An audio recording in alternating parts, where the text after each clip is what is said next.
Melanie getting drunk.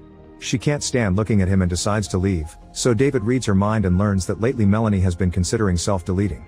In the meantime, the other kids go to investigate the barn where they were born. Shortly afterward, Melanie ends things for herself as David predicted, and during the funeral, George warns the locals about the possible evil nature of the kids.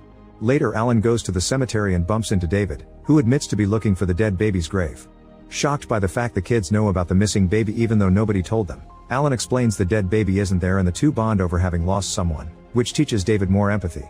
As Alan looks at Barbara's grave, David holds his hand. This encounter changes Alan's mind and he agrees to teach the children. During their first class, they answer Alan's questions at the same time, not understanding he speaks to each of them as individuals. They also know how to discuss philosophical concepts pretty well for their ages.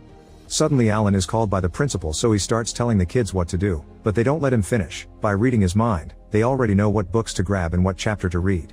They all move at the same time in perfect synchronization as if they shared a mind. While Alan is gone, the janitor comes to the classroom to tell the kids he's onto them and threatens them with his broom. The handle ends up hitting one of the boys on the head and all the kids immediately stand up as the eyes start to glow. They use their power to make the janitor walk out of the classroom and climb a ladder to the roof to then push him off, causing him to fall on top of a car and get impaled on his own broom. Later at home, Mara tells Alan that there will be changes. Worried and scared, Alan goes to see Susan, who confirms the kids have a communal consciousness. She also reveals the same thing has happened in other countries, always in remote and isolated communities.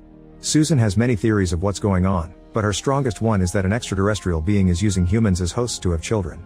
She desperately wants Alan to work with her again, and to convince him, she takes him to the basement, where she reveals the dead fetus, which has mutated into an ugly alien-like body. Alan becomes angry because she's been hiding this, so Susan explains she couldn't let the information slip considering the kids know how to read minds. Her knowing isn't a problem because she's practiced building a wall around her mind to keep them away.